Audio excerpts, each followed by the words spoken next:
الصحراء يلا يروح يسد.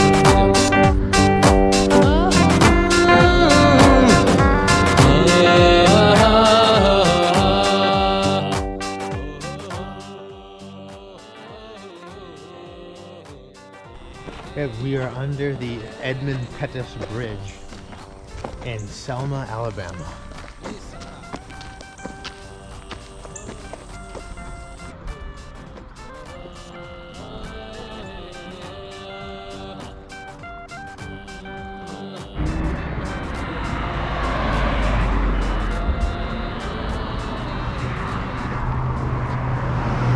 On March 7th, 1965, there was a civil rights march planned. The marchers were going to go from Selma to Montgomery, and to begin this march they were going to cross the Edmund Pettus Bridge. And to the protesters' dismay, as they got to the apex of the bridge, they realized that there was, quote-unquote, a sea of blue, as the sheriff of Dallas County was going to prevent them from crossing this bridge to begin this march.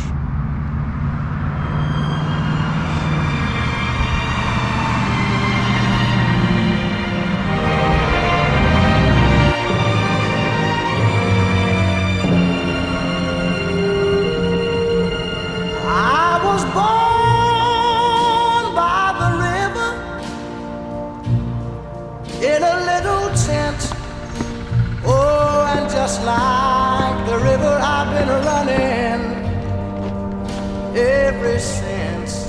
It's been a long time coming, but I know a change gonna come. Oh yes it will. It's been too hard living, but I'm afraid to die,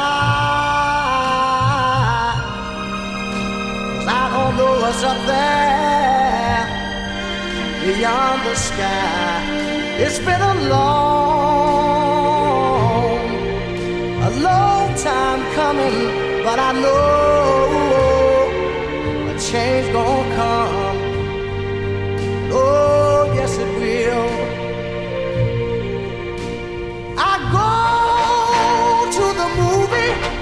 In this hall on January 11th, 1861, the ordinance was passed that ultimately caused Alabama to secede from the Union.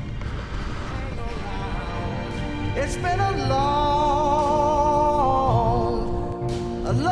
time coming. The Selma to Montgomery March ended here on March 25th, 1965.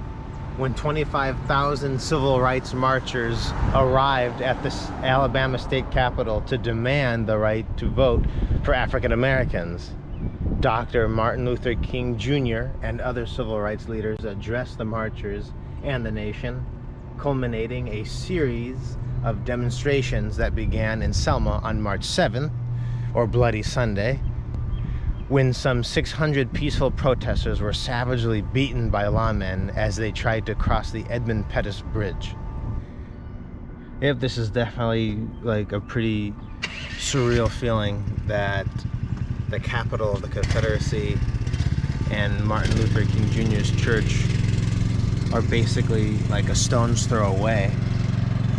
Yep, Montgomery, this is the former capital of the Confederacy, right around the corner from the first White House of the Confederacy. It's amazing to think that there actually was a White House for the Confederacy. It's weird to think, you know, there was a time in American history where there was technically two White Houses, and right here in front of, you know, the capital to the Confederacy, right down there you can see Dexter Avenue Church, where Martin Luther King had his offices and was the foundation for essentially his movement as well as his religious preachings and teachings.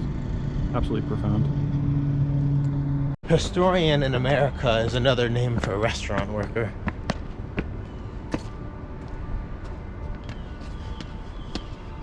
I kind of feel like that's like the level of care that we put towards like civics in our history these days.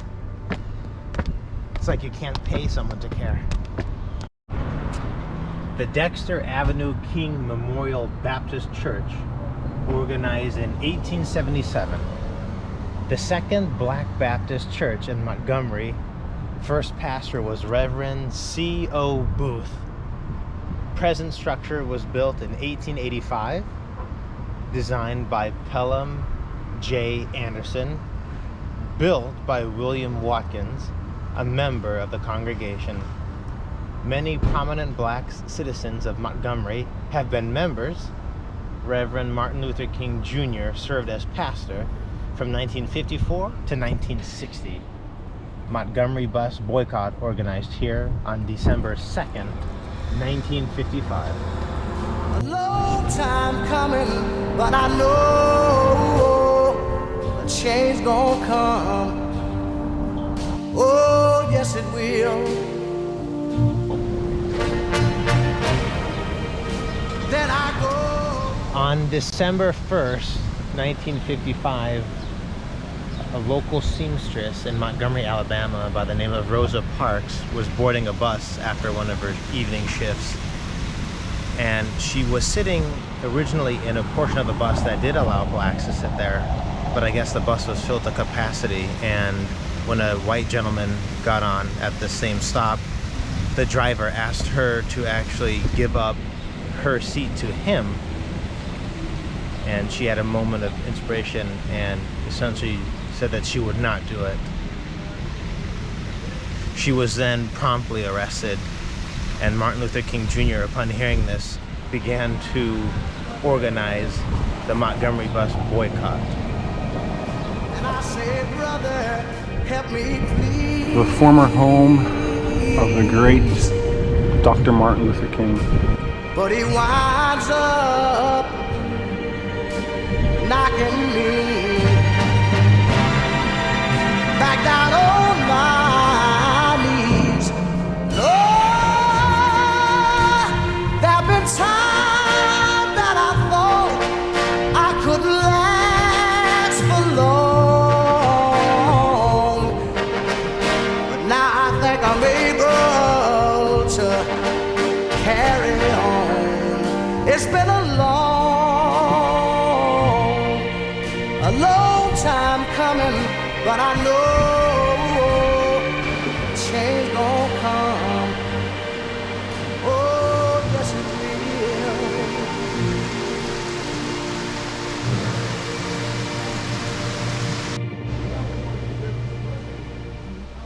will.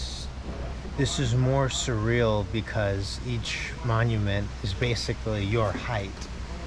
So it's kind of like you're being forced to face the music. You're seeing eye to eye your history, and it just hits you a lot harder than reading from a textbook or maybe hearing about this from a family member.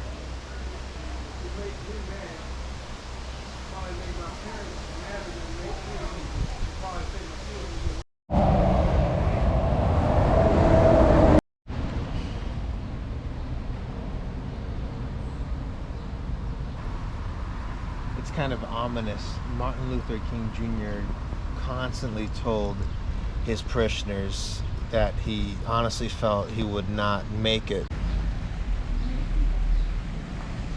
Right now we are actually at the tomb and eternal flame of Dr. Martin Luther King Jr. and he's always been a childhood hero of mine. He got me very interested in just common decency for your fellow man, and activism and public speaking, and mentoring the youth.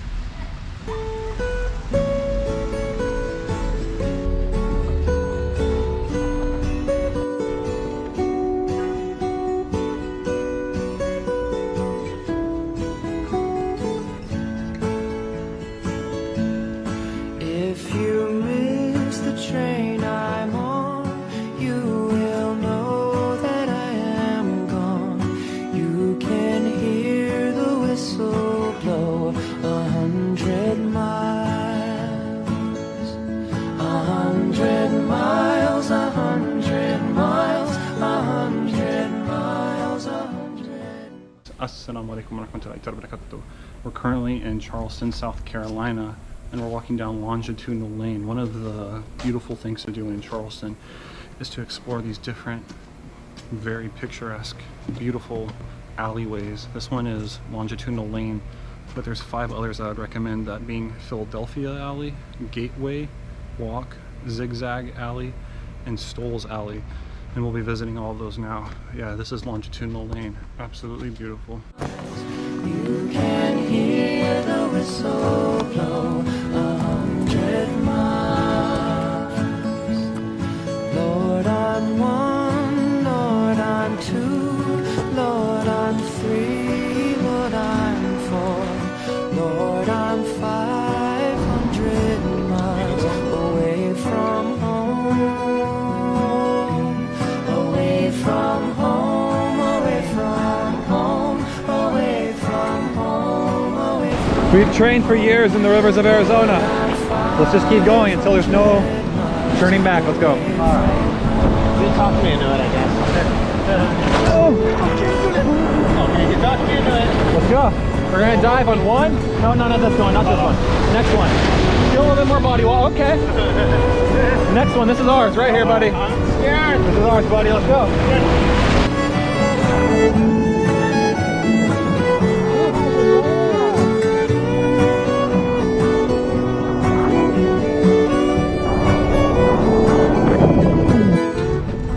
Wow, the world is just like so amazing.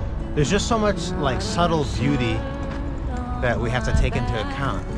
Because I know the pace of life these days, it's really fast and it's very like, you know, progress and like results driven. But like just walking down the street, I feel it should astound you, like what you're seeing. Constantly remain in a state of wonder. Where beauty surrounds you, the world should astound you. How do we return to that, though? Like, how do we return to being, you know, astounded and curious?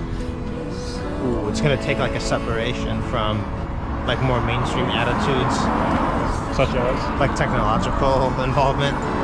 So limiting the involvement of technology. And then families need to stay together more. Okay. Take like vacations, have dinner together.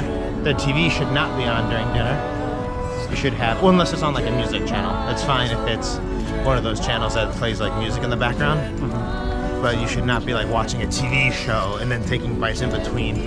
I just don't think that doesn't lead to like meaningful discussion. I have to agree. Pleasant conversation. Thank you, sir. You can hear the whistle blow 100